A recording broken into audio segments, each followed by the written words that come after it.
All right. It's always so exciting. Set that up. Okay.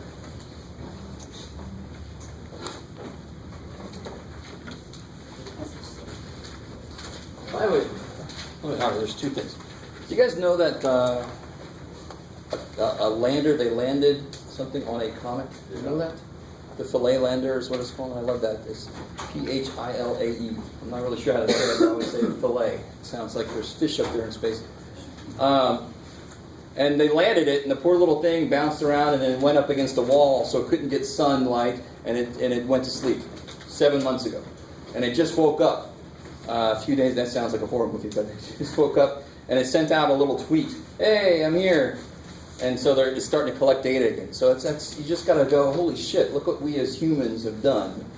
I forgot to look it back up, but when we were talking in my 176 class about different ways to do curves and stuff, where we do this cool spirograph shit, I put up the orbit that it had, where it slung-shot around some stuff to get out to the comet, and the equations that they had to come up with to describe, to tell it how the hell to do the maneuver so it could actually land on the damn thing. I mean, that's so freaking cool, right? Even if Bruce Willis wasn't on it, and he wasn't, come on, I can do it. No? Is that too old of a movie? Yeah. Armageddon? No? Yes? Back when he had a little bit of hair. Tyler? Liv Tyler, yeah, there you go. Before she was Elfin. All right, cool. Now the second thing real quick, the thing that drove me a little bit crazy, somebody help me out. There's a nice, let me not even make that comment. There. Why exactly can I factor this the way that I'm going to factor this? Why exactly does it work? Yeah. Can I take an A out? No. Of course not. This dude doesn't have an A. So that C part of GCF, common, has that. They both have to have it, right? So if I take a B out, that's 4A minus 3. It's amazing. Now, thinking of this. If I have 4A times x minus y minus 3, what has to be here in order for me to be able to take something out? The same damn thing that's there for the exact same reason that those were the same, meaning I could then do something. So if some people had this, and you do the next step, and how do you possibly do the next step? That's like saying there's a y here, and you go, well, then that's 4a, b, 3y. Let me just throw everything together. Do you guys understand? If you understand the reason that we do something, you're not going to make mistakes like this, right? So that is telling you that when you did the first step, you actually forgot to change a sign there, and now you can do the next step. It's the problem telling you, hey, you made a mistake. If that's not the same as that, the problem is telling you you made a mistake. Does that happen in math a lot? No. So appreciate it when the problem says, hey, you made a mistake. Oh, thanks, problem. And now I can take this out and I'd be left with 4a minus 3. And took it out. Seinfeld. Sorry. That's really old. I won't talk about Seinfeld. All right. So that was driving me a little crazy. Enough people did that drove me a little crazy. Okay, so what we're getting into today is what I talked about a little bit before as a little teaser, is systems of equations with 3 variables. Oh yeah.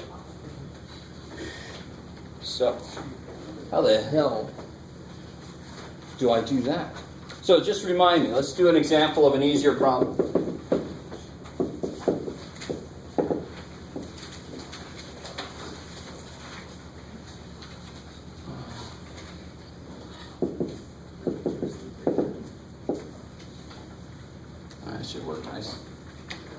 Help me out. How would I solve this? By substitution or elimination. Elimination would be the distance. Yeah, I'd do elimination, right? So like that hot dog and soda problem, or the other one was burgers and soda and Coke or whatever. Yeah. All right. You guys should know what I'm talking about if you took the test. A lot of people got to the equation and then they just were like, what the hell do I do from here? Elimination, substitution. Once you have the equation set up, it doesn't matter where it came from. It doesn't matter that it represents hot dogs. All that matters is it's an unknown, and then you can attack it using any method we talk about. So here, I agree with you. Let me label these equation 1, equation 2. If I take equation 2 and multiply by what? 2. Yeah, why would I use equation 2? Just y is always y. Because they already have different signs, right? That's always nice. So I multiply this by 2, and I'll get 6x plus and then if I leave 1 alone, now I think I said this, I can't remember if I said this. Does anybody have any concern about why we're suddenly able to add entire equations together? Did you even think about that? You're like, why am I suddenly allowed to just add 2 equations together? Anybody? Or are you like, dude, just do what you say? And the whole damn thing doesn't make any sense. Everything you do has to make sense. I have to add the same thing to both sides of an equation, right? Right? So if I add 5 to this side, I better add 5 to this side. But what is 5? 5 is this. So if I add 5 to this and I add this to this, I am adding the same thing to both sides. That's why I can add any 2 equations I want to. No, stay with me. If I add 5 to this, I have to add 5 to this, don't I? yes. I have to do the same thing to both sides. But what is 5? 5 is this. Isn't that what it says? It says 5 is this. That's what it says. So if I add this to this side, I am adding 5 to that side because that is 5. You're all like, not only do we not care about it, you just confuse the hell out of it. Too damn bad. I always wanted to show you why we're allowed to do what we're doing. Very fundamental thing about equations is you got to do the same thing to both sides. So you should be kind of like, why the hell can I do different things? You're not, because this is 5. So you're doing the same thing to both sides. All right, that's enough of that. So when I add these, what do I get? 7. You get me finding out that screw it, we'll just work with fractions. Set x equals 9, so x is 9 over 7. And then to get y, I just plug it again. So I'd rather use this one a little. Why? Because it's already solved for y, right? So it'll be y equals negative 3x, but x is 9/7 plus 2. Is that cool? Just subtract 3x. So y is negative 27 over 7 plus 14 over 7, right? Get like denominators.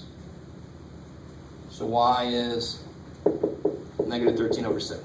Cool. Which means that these 2 lines do what?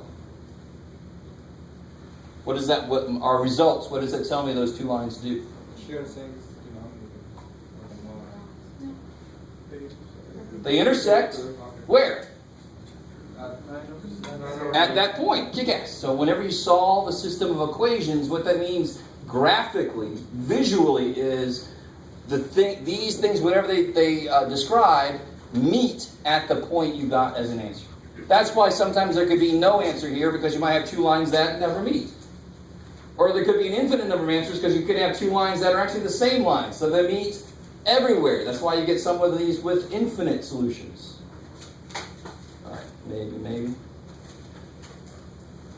Maybe not. Okay. All right. So that's old news. Here's the new news. And let's do this. Let's create a problem that we know will work. I'm going to work through it, and then I got a handout that actually steps through all the freaking steps for doing these things. I mean, once you know how to do one of them, they're almost all the same. Yes, sir? There was a problem for 11.2 that I really got stuck on. If you could work through that. It might be a special case, and I don't want to necessarily do that yet. You tell me why you had trouble with it. Can you identify why? It was just crazy decimals. Like Oh, well, shit. 0.95. Let's do that one next. Let's do that one after this. Yeah, let's do a nice one first. And one reason I want to show you this kind of problem is I want to show you how I make a problem for a test. And I know the answer is going to be good. Right? So let's start with the answer. Well, let me ask you, in 2 dimensions, the answer looks like this. Right? That's what the answer looks like in 2 dimensions. It makes sense. In 3 dimensions, what's the answer going to look like? 3. There's going to be 3 parts to it. So there's going to be, so imagine this is the XY plane, right? You guys with me? This is the XY plane. So I could go 2 over, 3 up, and then 4 out. And that would be the point 2, 3, 4. So that's 3-dimensional space, right? What we all live in, thank God. 2D would suck. Okay, all right. So, I got a question. Yes, sir. If you were to go out, which direction would that be? Say again? On the graph, like if you were to go out, you said. That's the z-axis. That's coming out like this. Oh, okay. So see how these are perpendicular to each other, right? The only way you can have a third axis that's perpendicular to both of those is to have it be this axis. So you can go left, up, listen to me, left, I like that. You can go right, up, and out. Or left, down, and in, or any combination of those, right? So the z-axis comes out positive up here and it's negative in there. Cool. Thankfully, we won't be drawing in 3D. If we did, thank God I have computer animations that will do that for me because I can't draw on TV. Okay, so give me some decent numbers. Give me a positive 2. See? I'll give me a negative. Negative 3. Okay, I'll split the difference. Negative 3. Negative 2 would have worked fine, but. 7. Who? 7. Look at that. All right. Crowdsourcing the problem.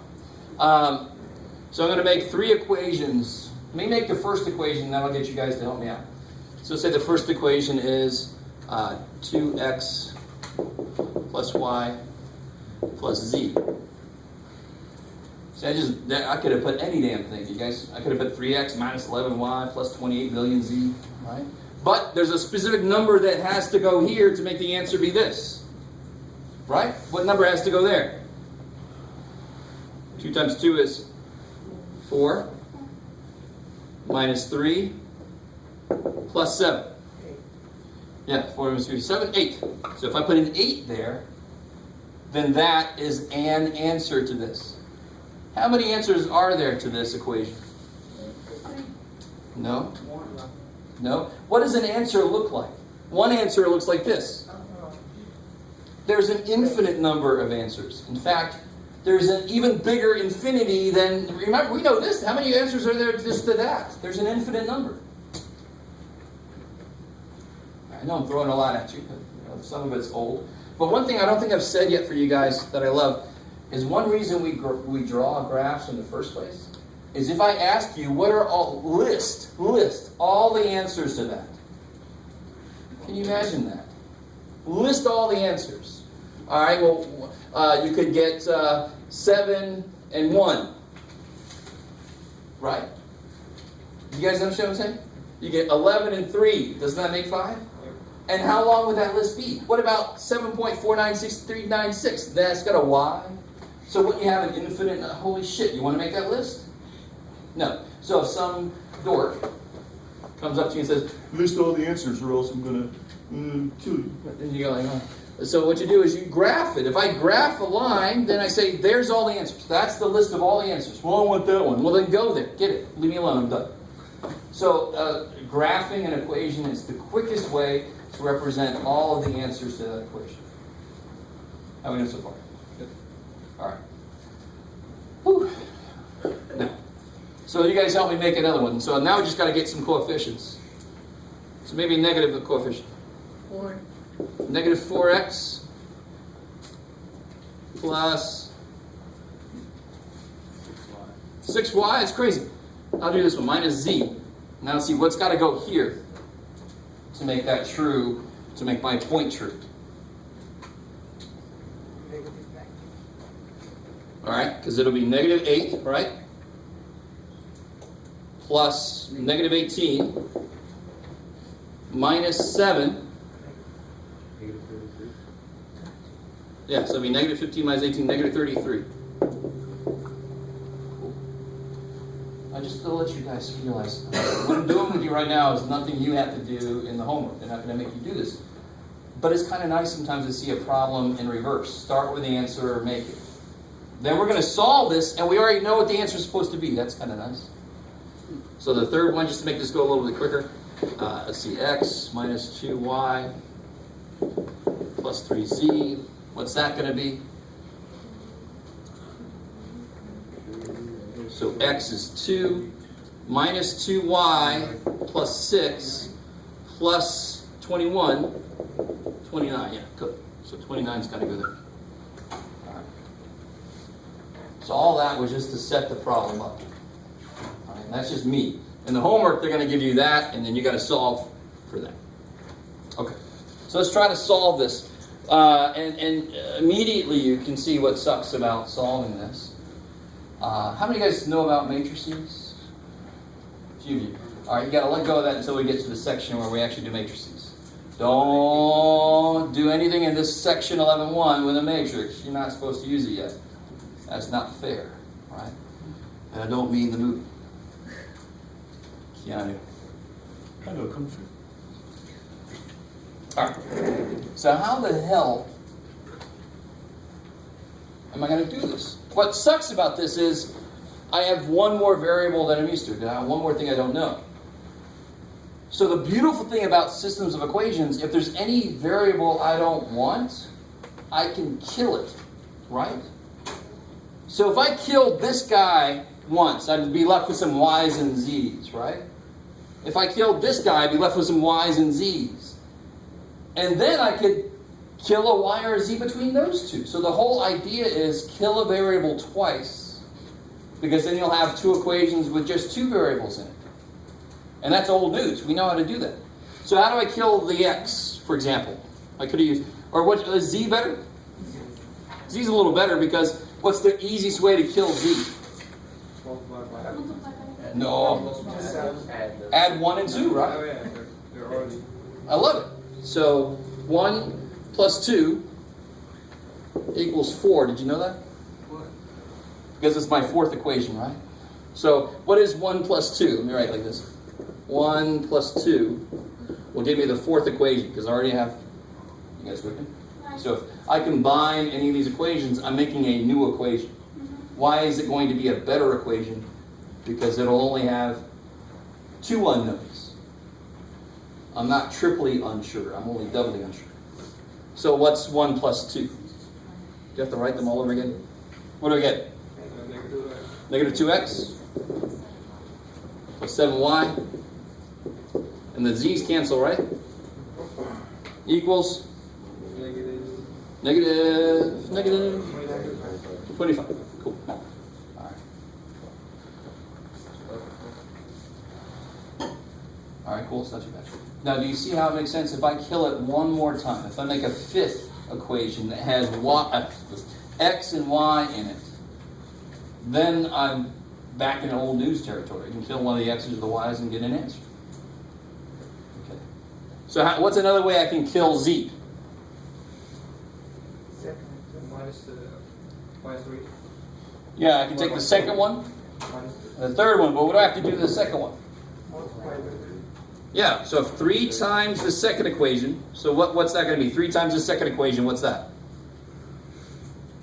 3 negative 12 z that x plus 18 y minus 3 y z equals negative 99. Kick ass. And the biggest mistake is people forget this poor little dude there. You got to multiply both sides of it. And then the third equation, I just want to leave him alone. And you see why we did that now, because now, so you just got to think, how do I kill any of these variables twice? Don't kill the x and then kill the y. That'll suck. You want to so that you end up with something that matches with the other dude, right? So kill a variable twice. So we picked on the z's. All right, there's zombies for kill. So what happens here? Those go away. I get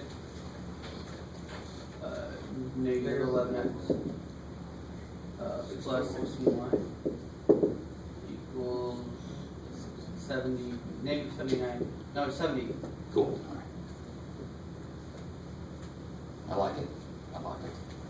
So now I've got, and that's my fifth equation.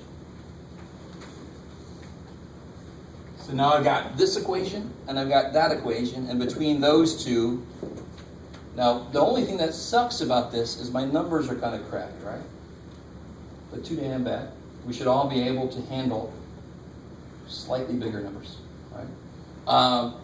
Between these two, what can I do? So here's the fourth equation. Here's the fifth equation. Go 69.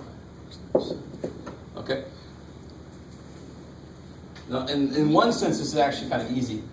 It's like me asking you, what's the LCD between 11 and 13? Well, it's 11 times 13 because they don't share anything, right? So how do I kill, which one do you want to kill? I'm going to kill X because it's got a smaller coefficient on one of them. So multiply the top by 11. Good, you multiply them by each other, right? So multiply the 4 by, Wouldn't you multiply one by 11. negative? beautiful, negative 11, so that in the end, I'll have opposite signs. I like it. So what I want you to see is the idea of how to kill a variable never changes. You make it the opposite sign, same number as something else in one of the other equations, right? So that's, if I want to kill the x's, I'm going to make them, give them 11, negative 11, so they'll end up with opposite signs. So what does that become? 22 22x minus 77 minus 77y equals positive 275. And then what am I going to do to him? multiply by 2. Yeah, multiply him by 2. So then they'll end up both with 22, just opposite signs. So if I multiply this by 2, I'll get 22 negative 22x plus 30 plus 32y equals 140. negative 140. Let me stop there for a second. If I gave you just this problem to do, you should not allow the numbers to make you go, oh, this is a hard problem. No, you know the process. You just attack it. So we did this so that these will go away. And then what do I get here? 44. And negative 45y equals 135. And thankfully, what's negative 135? That's 135 divided by negative 45? Negative 3.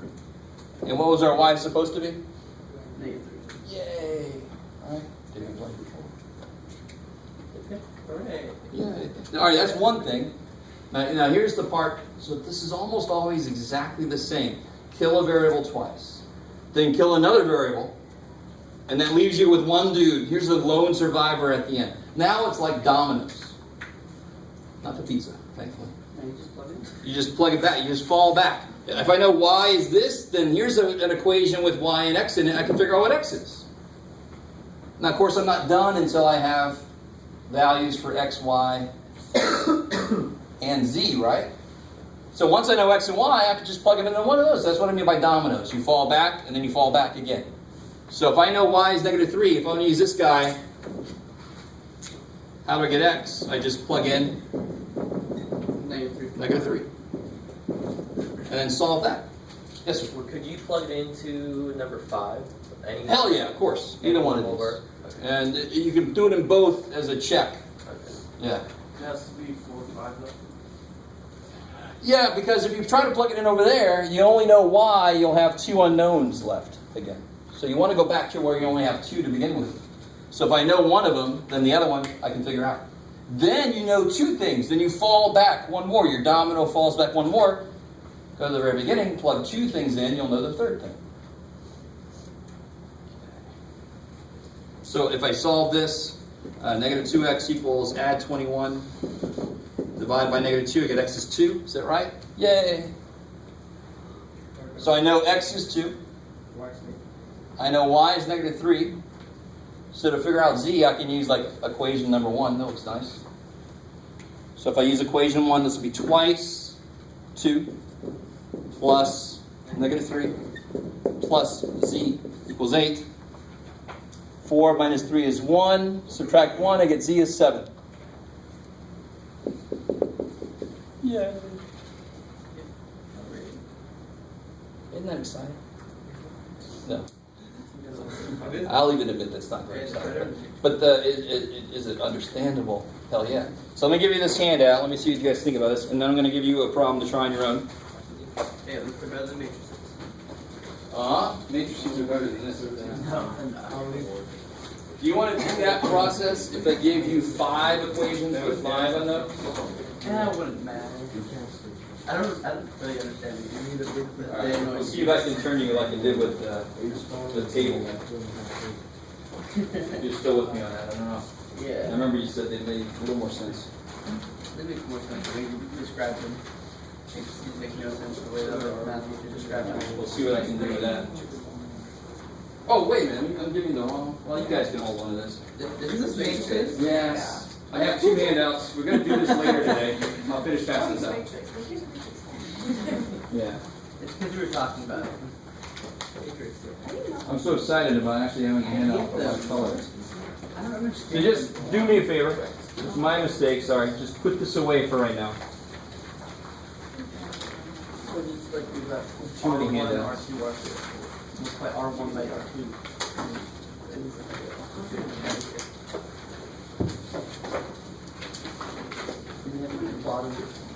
All right. So here's the one. Okay. This is a little less colorful, but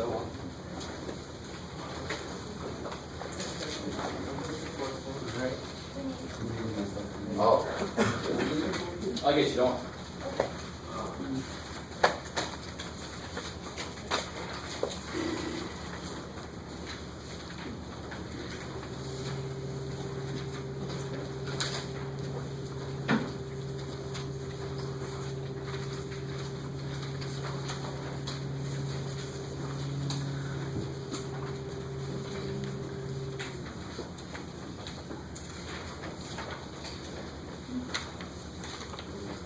Are you going to go over the decimal one? So again? Are you going to go over the one with the decimal one? Oh yeah. I want you guys to try one of your own first, and then I'll try the freaky one over there.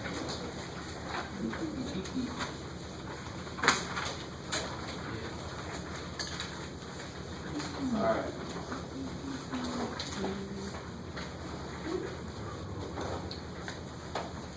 So look at the section 11.1 handout. But the first one I gave you, just put that somewhere. We're going to talk about that later. I'm going to give you a problem to try.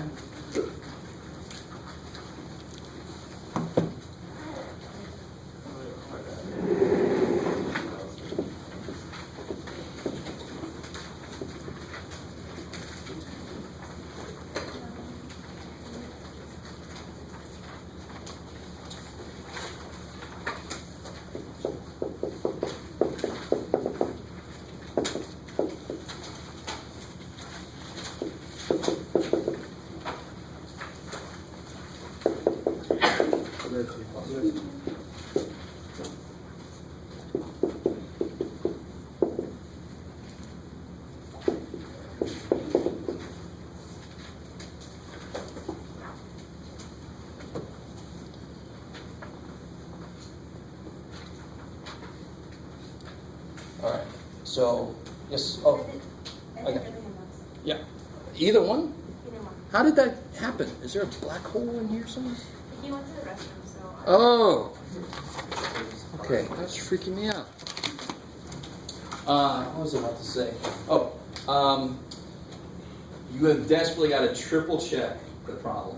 If you write the problem down wrong, you're screwed from the beginning, right? So if you write that down as a plus, yeah, you'll get answers like 147 over 2,938. You don't want to get that. Oh, is this the right answer?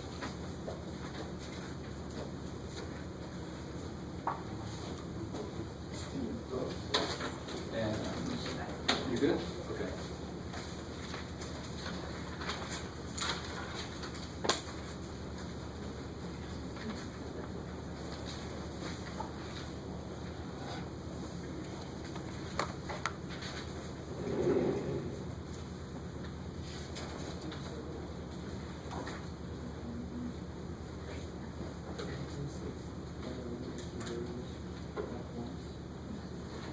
Oh, yeah, yeah.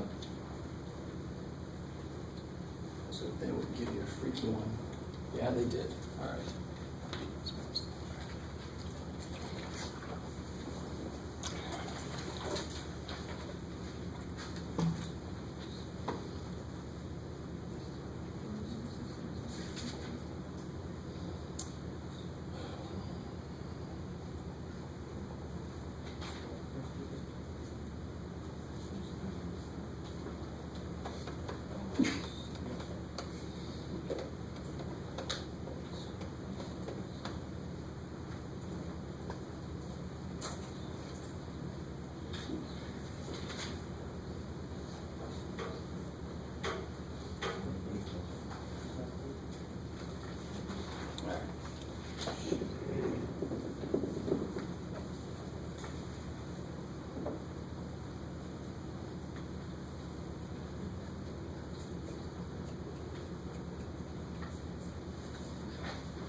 Yeah, so if you know X is 1, you can plug it in and get two equations of Y and Z. And then kill Y or Z. All right. So depending on which variable you choose to kill, some of you guys are realizing that if you add these together, you can kill two at once, which is actually always good. You just have to realize what that means in terms of the process. So normally I kill a variable twice and then I use those two equations I get to keep going. This is a special case, and I chose an early problem because I didn't think they'd give you a special case and I just didn't realize they did. But if I do add 1 and 2, what do I get? 3x equals 3, so I get x is 1. You guys see that? The y cancels, the z cancels. Right? And then, now this is good news. It has to be good news. And what you do with it is, you plug it into a couple of these. If I plug a 1 into 1, I get y minus z equals -1. Is that cool? All right. Now, if I take number 3 and I plug a 1 in for x, I'll get 5y minus 3z equals add 1 and 3. Not 3, Jeff. Yeah, there's 3. Good. So I get this equation with y and z in it, this equation with y and z in it. So between those two, I can kill. So keep going. If you chose to kill the x, you didn't run into this interesting thing. But now between these two, what can you do? Okay, the 3, either -5 or +3. Yeah, you can kill the z or the y. Depends on what you want to multiply by. That's going to be the 5th equation. Yeah, at that point, it doesn't even matter. Really. All right. Then you'll have a letter. You'll know what it is. Yeah.